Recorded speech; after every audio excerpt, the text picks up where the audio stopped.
नमस्कार। आकाशवाणी जयपुर अजमेर से प्रस्तुत हैं प्रादेशिक समाचार।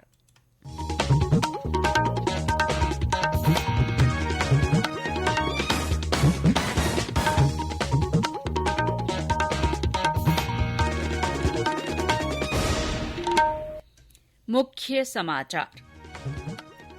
उपराष्ट्रपति जगदीप धनखड़ ब्रह्म कुमारी संस्थान के 85वें वार्षिकोत्सव में शामिल हुए।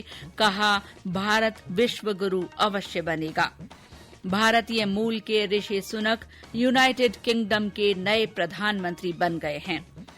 आंशिक सूर्य ग्रहण के चलते गोवर्धन पूजा और अन्नकूट कल और भाई दूज का त्यौहार 27 अक्टूबर को मनाया जाएगा। भगवान महावीर के निर्वाण दिवस पर प्रदेश के जैन मंदिरों में धार्मिक कार्यक्रम आयोजित किए गए।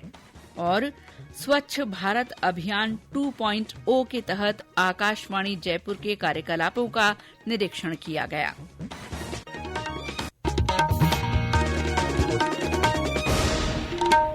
समाचारों के साथ मैं शीला चावला। और अब समाचार विस्तार से। उपराष्ट्रपति जगदीप धनखड़ ने कहा है कि भारत विश्व की 5वीं बड़ी अर्थव्यवस्था बन गया है। उन्होंने उम्मीद जताई कि इस दशक के अंत तक भारत की अर्थव्यवस्था दुनिया की 3 सबसे बड़ी अर्थव्यवस्थाओं में शामिल होगी। उपराष्ट्रपति आज आबू रोड में ब्रह्म कुमारी संस्थान के 85वें वार्षिकोत्सव समारोह में बोल रहे थे।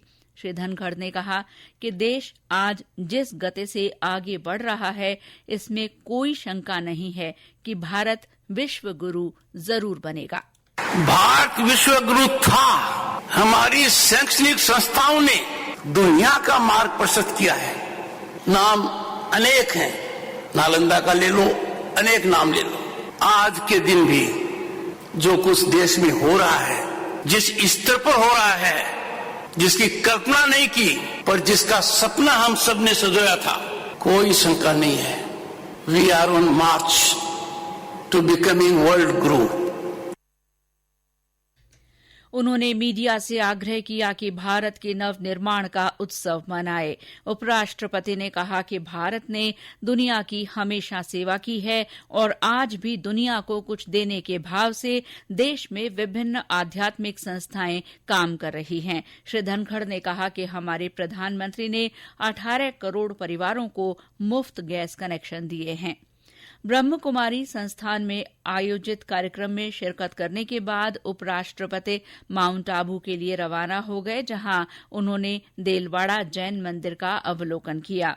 इसके उपरांत उपराष्ट्रपति जगदीप धनखड़ ने सपत्नीक नाथद्वारा के श्रीनाथ जी मंदिर में दर्शन कर देश की खुशहाली की कामना की। इससे पहले आज सुबह उपराष्ट्रपति के मानपुर हवाई पट्टी पहुंचने पर राज्य मंत्री सुखराम बिश्नोई, विधायक संयम लोढ़ा, जगसी राम कोली, समाराम गरासिया, जिला कलेक्टर डॉ भंवरलाल और पुलिस अधीक्षक ममता गुप्ता तथा अन्य अधिकारियों ने उनका स्वागत किया। ऋषि सुनक ब्रिटेन के नए प्रधानमंत्री बन गए हैं। वे भारतीय मूल के पहले प्रधानमंत्री हैं। उन्होंने आज बकिंघम पैलेस में किंग चार्ल्स तृतीय से भेंट की। संवैधानिक राजतंत्र में सरकार का नेता नियुक्त करने में किंग की रस्मी भूमिका है। इससे पहले श्री सुनक ब्रिटेन के वित्त मंत्री थे। अपने पहले भाषण में श्री सुनक ने कहा कि ब्रिटेन गंभीर आर्थिक संकट का सामना कर रहा है और उनका चुनाव पूर्व प्रधानमंत्री लिज ट्रस की कुछ गलतियों को सही करने के लिए किया गया है। 10 डाउनिंग स्ट्रीट के बाहर जनता को संबोधित करते हुए उन्होंने कहा कि लोगों का उन पर विश्वास है। उन्होंने कहा कि हम सब मिलकर अविश्वसनीय लक्ष्यों को हासिल कर सकते हैं। श्री सुनक 42 वर्ष के हैं और वे पिछले 200 वर्षों में ब्रिटेन के प्रधानमंत्री बनने वाले सबसे युवा नेता हैं। कांग्रेस के नवनिर्वाचित राष्ट्रीय अध्यक्ष मल्लिकार्जुन खड़गे कल विधिवत रूप से राष्ट्रीय अध्यक्ष पद का पदभार ग्रहण करेंगे। श्री खड़गे का पदभार ग्रहण समारोह दिल्ली में कांग्रेस मुख्यालय में आयोजित किया गया है। शपथ ग्रहण समारोह में राजस्थान से मुख्यमंत्री अशोक गहलोत और पार्टी के प्रदेश अध्यक्ष गोविंद सिंह डोटासरा सहित विभिन्न नेता शामिल होंगे।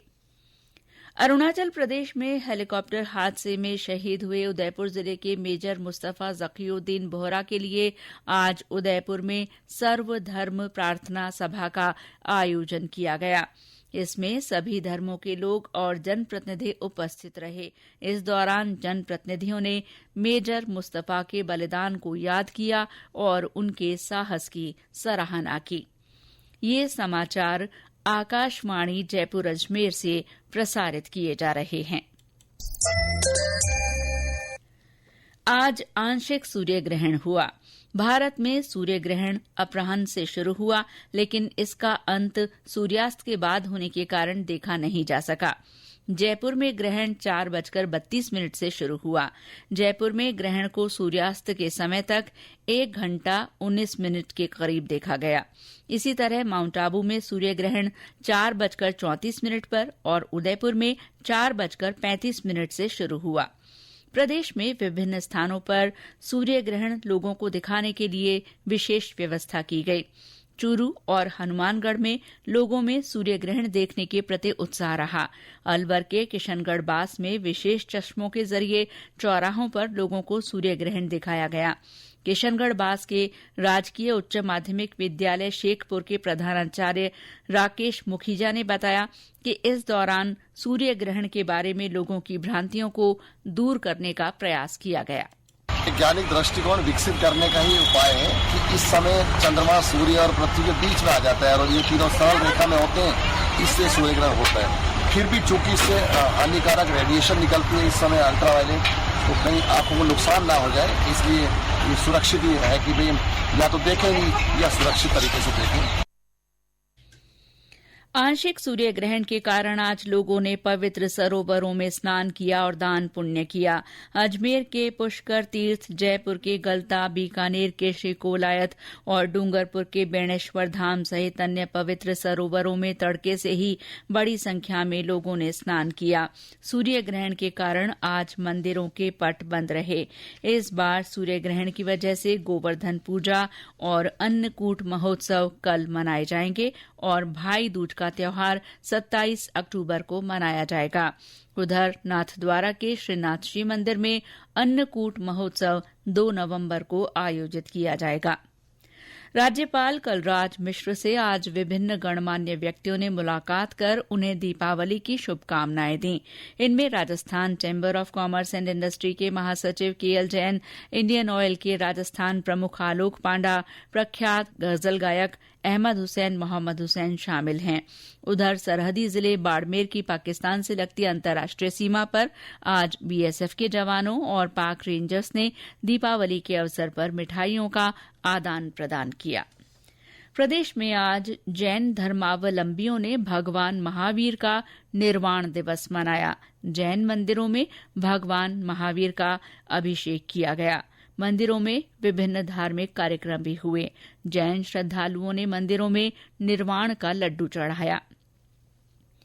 आकाशवाणी समाचार जयपुर की ओर से बुलेटिन में चलाई जा रही जागरूकता श्रृंखला में हम हर मंगलवार को केंद्र सरकार की महत्वपूर्ण समावेशी योजनाओं या पहल की जानकारी साझा करते हैं। आज हम अपने श्रोताओं को स्वच्छ भारत अभियान 2.0 के बारे में जानकारी दे रहे हैं। केंद्र सरकार की ओर से सभी मंत्रालयों और विभागों में पूरे अक्टूबर महीने में स्वच्छ भारत 2.0 अभियान चलाया जा रहा है। इस अभियान का उद्देश्य आम जन में साफ सफाई के लिए जागरूकता बढ़ाना, लोगों को संगठित करना और भारत को स्वच्छ बनाने में उनकी भागीदारी सुनिश्चित करना है। केंद्रीय युवा कार्यक्रम और खेल मंत्री अनुराग ठाकुर ने कहा कि प्रधानमंत्री ने अपने स्वतंत्रता दिवस के संबोधन में 5 प्रणों का जिक्र किया था। उनमें से एक था विकसित भारत का लक्ष्य, जिसमें साफ सफाई बहुत अहम भूमिका निभाती है। इसीलिए स्वच्छ भारत 2.0 हमारी प्राथमिकता है। श्री ठाकुर ने बताया कि नेहरू युवा केंद्र संगठन से जुड़े युवा मंडलों और राष्ट्रीय सेवा योजना से जुड़ी संस्थाओं के नेटवर्क के जरिए देश भर के 744 जिलों के 6 लाख गांवों में स्वच्छ भारत 2.0 कार्यक्रम का आयोजन किया जा रहा है और इसकी शुरुआत प्रयागराज से की गई है।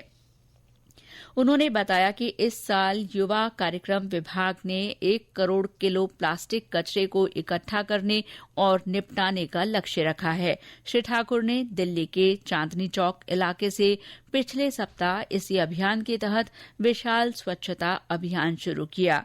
उन्होंने बताया कि इस अभियान का उद्देश्य भारत के स्वच्छता प्रयासों को मजबूत करना है। स्वच्छ भारत अभियान प्रधानमंत्री नरेंद्र मोदी जी ने देश के सामने कल्पना रखी, देश उससे जुड़ा और बहुत बड़ा बदलाव हमने देश में देखा है। जन भागीदारी से जन आंदोलन बनाएंगे। स्वच्छ भारत अभियान से स्वच्छ, सुंदर और सशक्त भारत बनाने का शुरुआत करेंगे। केंद्रीय सूचना और प्रसारण मंत्रालय की ओर से इसकी विभिन्न मीडिया इकाइयों में भी स्वच्छ भारत अभियान 2.0 के तहत विभिन्न गतिविधियां हो रही हैं। अभियान के अंतर्गत आज मंत्रालय के अतिरिक्त आर्थिक सलाहकार ML मीणा ने आकाशवाणी जयपुर केंद्र का निरीक्षण किया और अभियान के दौरान किए जा रहे कार्यकलापों का जायजा लिया। निरीक्षण के दौरान श्री मीणा ने केंद्र परिसर, प्रशासन, कार्यक्रम, इंजीनियरिंग, समाचार और अन्य अनुभागों तथा स्टूडियो परिसर में की जा रही स्वच्छ भारत संबंधी गतिविधियों का अवलोकन किया। इस अवसर पर श्री मीणा ने अभियान के उद्देश्यों के बारे में जानकारी दी। पुरानी गाड़ियां और स्क्रैप और कुछ पुराने इक्विपमेंट जो हमारी मिनिस्ट्री के डिपार्टमेंटों के पास हैं, उनको हम किस तरह से विड आउट करवाएं, डिस्ट्रॉय करवाएं या ऑक्शन करवाएं और उनसे जो जगह खाली हो उसका हम सदुपयोग कर पाएं। इस कैंपेन का मूल उद्देश्य यही है कि किस तरह से इन जगहों को खाली करवा के उसका यूज करें और जो स्क्रैप बिका उसकी कितनी अर्निंग हुई वो भी भारत सरकार को मिले और उसका भी यूज हो। तो इस तरह से ये कैंपेन का मूल रूप है। राष्ट्रव्यापी टीकाकरण अभियान के अंतर्गत देश में अब तक 219 करोड़ 56 लाख से अधिक कोविड टीके लगाए जा चुके हैं। स्वास्थ्य मंत्रालय ने बताया कि पिछले 24 घंटे के दौरान 23,800 टीके लगाए गए। देश भर में इस अवधि में 862 नए कोविड मामलों की पुष्टि हुई है। पिछले 24 घंटों में 1,503 लोग स्वस्थ हुए हैं। वर्तमान में कोविड के 22,000 से ज्यादा सक्रिय रोगी हैं। प्रधानमंत्री नरेंद्र मोदी 30 अक्टूबर को आकाशवाणी के मन की बात कार्यक्रम में अपने विचार साझा करेंगे। ये मासिक रेडियो कार्यक्रम की 94वीं कड़ी होगी। और अंत में मुख्य समाचार एक बार फिर। उपराष्ट्रपति जगदीप धनखड़ ब्रह्म कुमारी संस्थान के 85वें वार्षिक उत्सव में शामिल हुए। उन्होंने कहा कि भारत विश्व गुरु अवश्य बनेगा। भारतीय मूल के ऋषि सुनक यूनाइटेड किंगडम के नए प्रधानमंत्री बन गए हैं। आंशिक सूर्य ग्रहण के चलते गोवर्धन पूजा और अन्नकूट महोत्सव कल और भाई दूज का त्योहार 27 अक्टूबर को मनाया जाएगा। भगवान महावीर के निर्वाण दिवस पर प्रदेश के जैन मंदिरों में धार्मिक कार्यक्रम आयोजित किए गए।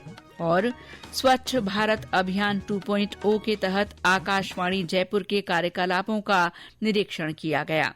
इसी के साथ प्रादेशिक समाचार बुलेटिन समाप्त हुआ। नमस्कार।